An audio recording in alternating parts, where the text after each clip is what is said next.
In this video, we're talking about changing strategies to get your ex back. But first, my name is Clay with ModernLove.life, where we help you get the great loving relationship that you're looking for without having to play mind games, without having to play hard to get, and without having to pretend to be someone or something that you are not, because you deserve to be loved for the unique, amazing, and wonderful person that you are. And if you agree with me, do me a favor by hitting that thumbs up button so that we can send a message to the YouTube algorithm and let them know that, hey, these are nice videos and you might want to, help Clay out and show these videos to more people. It does help, just takes a moment of your time and it helps this channel grow. But today I wanted to talk about changing strategies when whatever you're doing isn't working.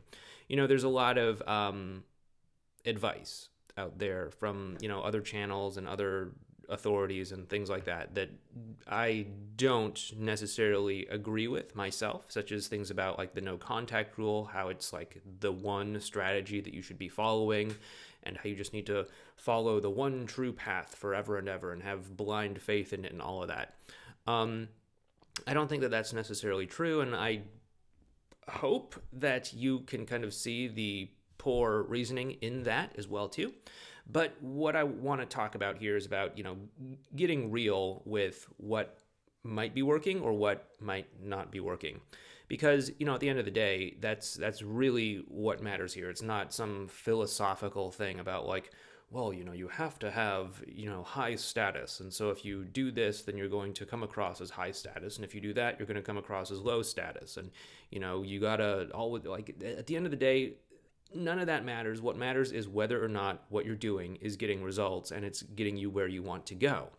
And this is something that I've been kind of working through in my own life as well too, in a couple different ways recently. As you may or may not know, we recently moved to a new place, and one of the exciting adventures that's part of that is that we need to paint some of the walls, some of the rooms around here. For example, the room that I'm using as an office is actually pink. I'm using this screen here to kind of give me a white background, but the walls are actually pink. This apparently used to be a girl's bedroom at some point in the past. So we're going to need to paint that so it can be like a reasonable office.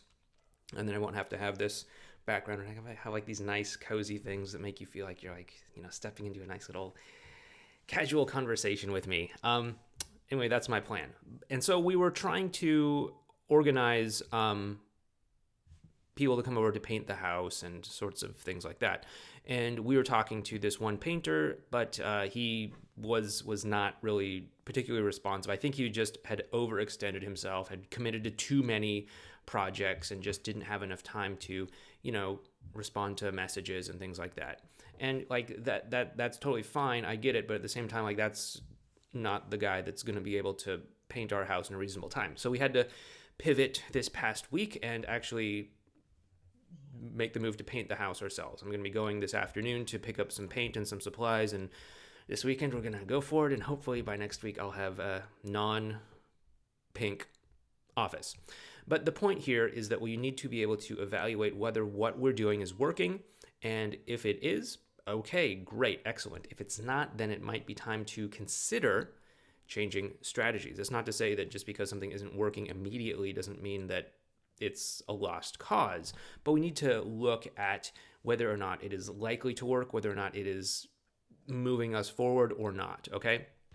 And this definitely comes into play with things like, the no contact rule, or some of the other advice out there that you may have heard from other people, or, even the advice that maybe I'm giving. Maybe it's not working for you. Maybe it's not resonating with you. Maybe you would prefer to play mind games or overanalyze text messages or something like that. If that's what works for you, and if that's what you believe is going to move you forward, then sure, go ahead. Don't pay attention to what I have to say. Pay attention to what someone else might say.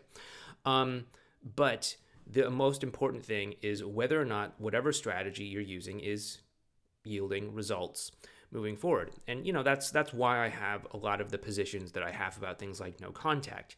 yes, no contact does have its time and place. And yes, there are some people who can just go into no contact and wait, a month or a week or whatever, and their ex is going to come crawling back over broken shards of glass. Yes, it can happen. But if it's not happening for you, then it's time to say, okay, this strategy isn't working.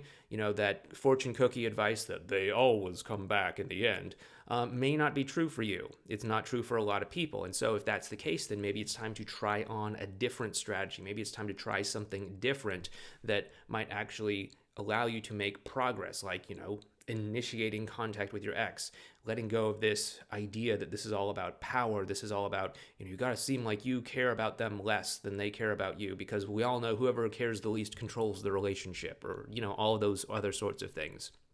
You need to look at whatever strategy you're following. Is it going to work or is it not going to work? I know that one of the, big concerns that a lot of people have is like, is there still hope? Is this a lost cause? Am I wasting my time? And the only reason that that would really be like a major concern of yours is because you don't have the flexibility or have given yourself permission to adapt your strategy as you move forward.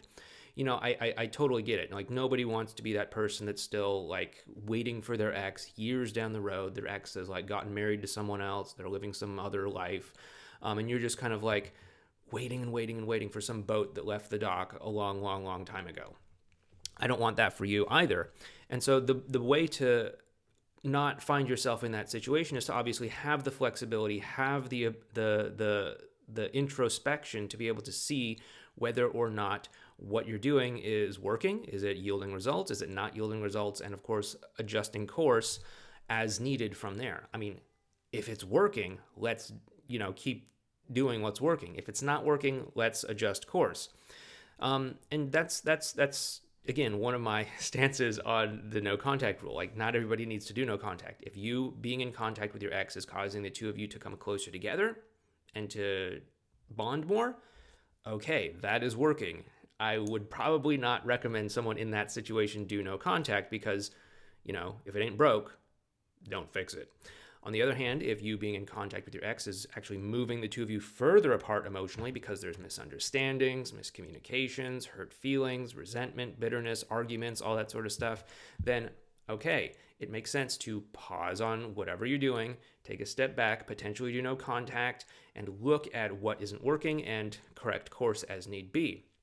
And that's really what it takes to be able to be successful in probably most things, whether that's painting your house, or whether that is, having a great relationship, getting back together with your ex, or all sorts of other things. Okay.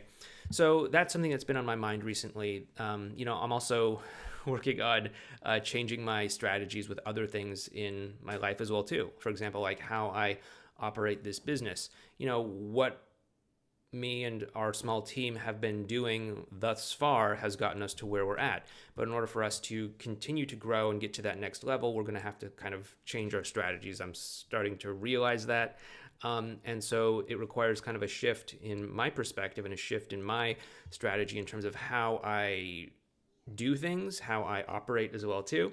It's a major learning curve. I'm not going to get totally into it because it's kind of a super dorky thing that probably most people can't relate to, basically how to scale a business.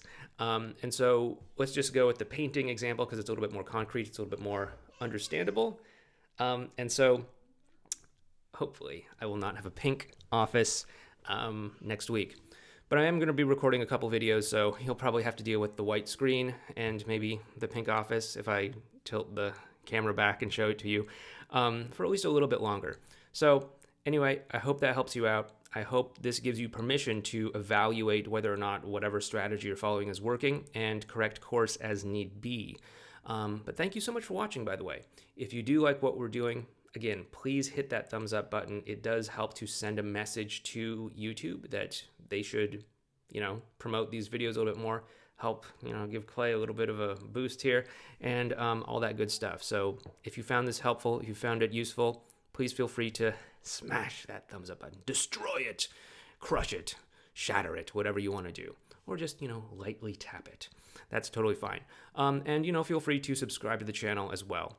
If you do want to learn more about, for example, our strategy on the no contact rule, we do have this, got to get my directions right here. It kind of mirrors it, but this video series over here on the no contact rule and our potentially controversial against the grain take on it, or you might want to check out this video right here. But anyway, hope you're having a great day. Hope you have a great weekend, and I'll talk to you next time. Please take care.